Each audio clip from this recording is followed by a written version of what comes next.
7h20, bon jeudi matin. Vous savez qu'il y a eu du changement. Il y a eu une partie de chaise musicale récemment dans le giron du syndicat des métallos 94-90.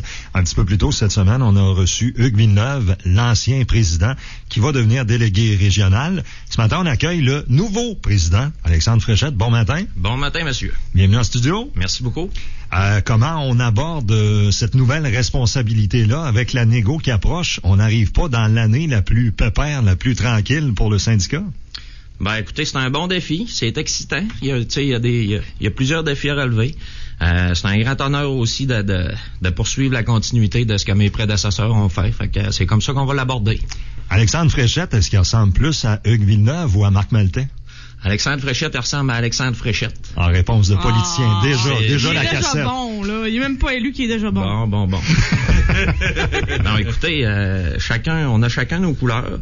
Puis il faut jamais dissocier non plus le contexte à laquelle on fait face aussi. Marc Maltais a eu à faire face à un conflit de travail. Un conflit de travail, c'est une attaque. Donc, on réagit d'une manière différente qu'en reconstruction de relations de travail à laquelle je participe depuis le retour au travail, en fait, après le lockout de 2012.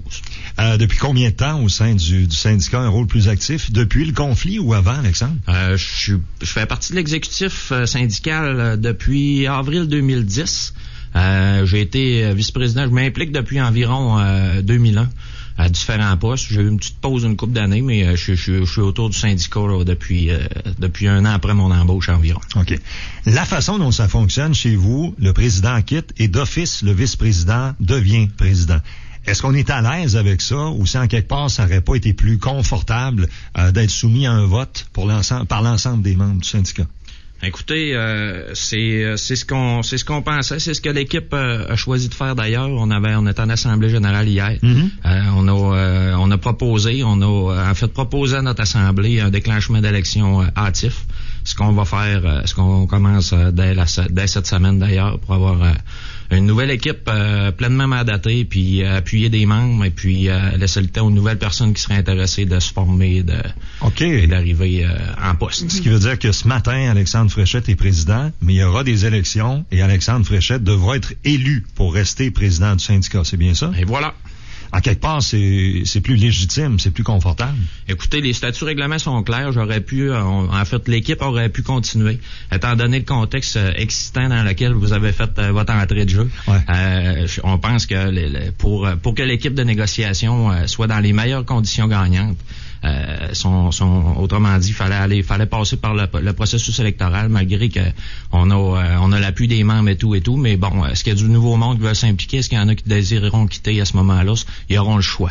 Puis, c'est ça. Écoutez, on verra pour la suite. Mais je trouve ça sage.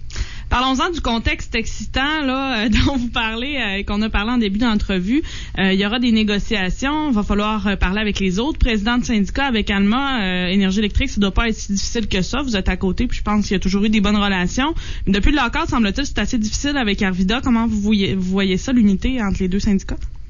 Écoutez, comme vous dites, avec les syndicats là, Énergie électrique Port-de-Mer, Shawinigan, on a une excellente entente. Le syndicat d'Arvida, écoutez, c'est simple, là, faut pas chercher de midi à 14h.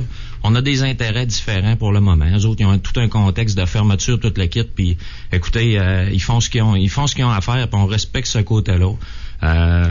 Donc il y a pas de chicane, il n'y a pas de relation tendue.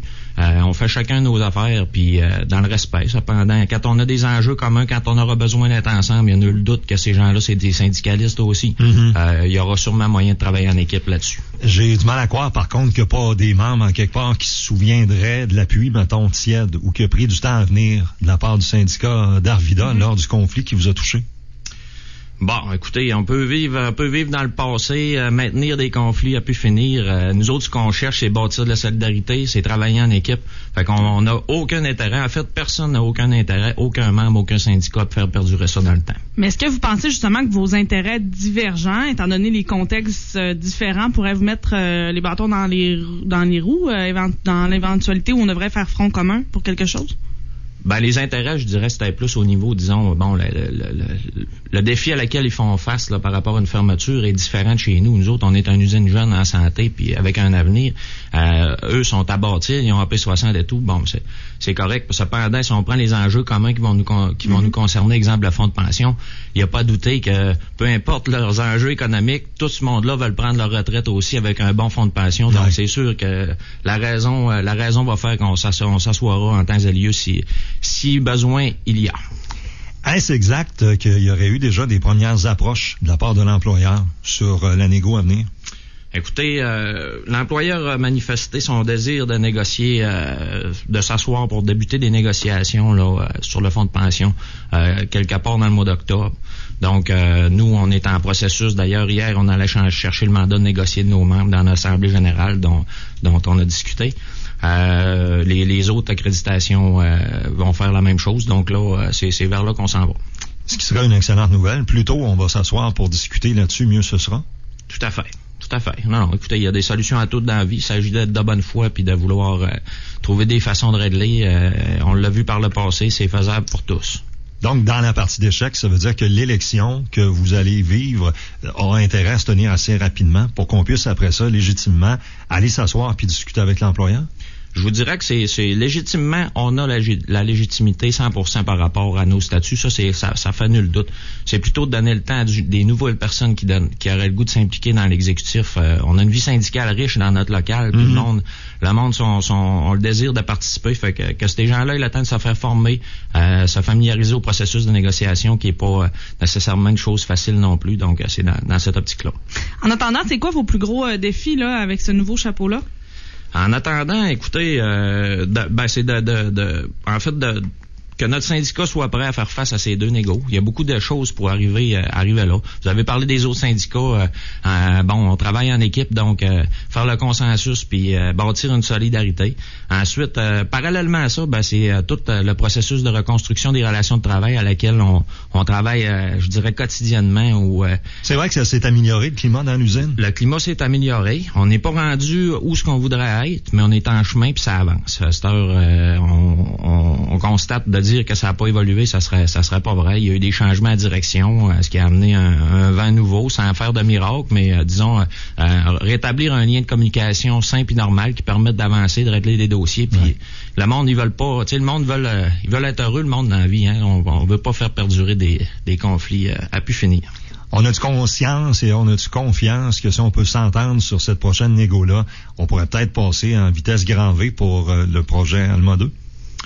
Écoutez, comme je vous l'ai dit, là, une négociation, quelqu'un de bonne foi, puis qu'il y a un mandat de régler, parce que ce qui est particulier avec Rio Tinto maintenant, les gros mandats viennent de Londres, du siège social. Donc là, on peut avoir une relation qui est bonne pour l'instant sur la vie générale d'usine, mais quand on arrive, disons, en égo pour un enjeu particulier, ben là, il y a un mandat qui est différent qui arrive. Donc ça peut rendre ça. En fait, c'est la partie inconnue de qu'est-ce à laquelle on va faire face, des négos à laquelle on va faire face. Mais écoutez, si on s'entend, on va travailler pour s'entendre. Puis pour le futur de l'usine, écoutez, on est pour, c'est bien entendu que on verra dans le temps comme dans le temps. Si ça venait à brasser à un moment donné, là, d'un coup, que ça se peut, là, que les négociations, ça va pas bien, vous, êtes-vous plus du côté où est-ce qu'on brasse puis on ferme les affaires ou on manifeste paisiblement? C'est une bonne question. Quand on travaille, le travail d'exécutif, c'est un travail d'équipe. Ok, le président arrive avec il représente vraiment ce que les membres de l'exécutif, puisque les membres du syndicat, ça marche pas séparé. Là, c'est une façon de travailler.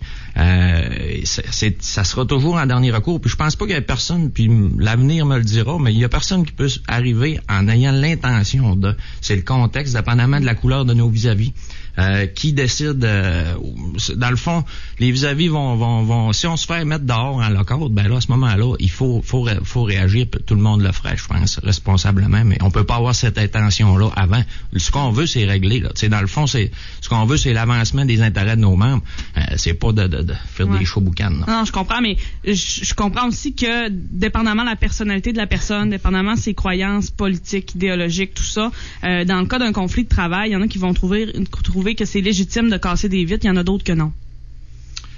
Écoutez, c'est difficile. Je peux pas répondre pour tout le monde, je peux seulement répondre pour moi. Pour le leader syndical, parce que c'est ça que vous êtes, dans le fond. On a une responsabilité de 700 membres, là. Écoutez, par rapport à s'assurer que dans un conflit de travail, bon, si on prend l'exemple de 2012, on n'a pas eu une seule accusation criminelle. On a tenu notre monde, ça a été un conflit de gentlemen. Ouais. Puis écoutez, on a beau être attaqué, là, c'est un attaque, un lockout, là, on se fait, c'est pas nous autres qui le choisit, là. Je veux dire, c'est la responsabilité de l'exécutif, entre autres du président. Fait qu'on peut pas s'exprimer d'une façon personnelle, là, on met ça dans notre petite poche, puis c'est le devoir qui prime, puis il y a pas d'autre chose qui compte. Dans le fond, l'engagement qu'on a de vous, c'est qu'on fera tout ce qui sera raisonnable pour éviter de vivre un autre conflit. Ben écoutez, on peut pas accepter n'importe quoi. Un conflit, c'est jamais un but. Hein. Il y a personne en tout cas, j'en connais pas dans ma connaissance qui choisit un conflit. Tu choisis pas un conflit. Il y a des enjeux qui vont arriver, puis il y a une impossibilité de s'entendre, dépendamment du mandat des parties. C'est pas un choix, c'est pas la fin en soi. Ce qu'on choisit, on veut un contrat de travail, on veut, bon, dépendamment de divers enjeux, c'est vers là qu'on travaille. Fait que le conflit, c'est une conséquence d'une mésentente, là. Est-ce qu'on a une date prévue déjà ciblée pour l'élection? On regarde quelque chose pour une entrée en poste en quelque part au mois de novembre. OK. Est-ce que je comprends de vos propos ce matin, c'est que vous avez vraiment envie de représenter vos 700 quelques membres? C'est un défi qui vous intéresse particulièrement avec la négo qui s'en vient?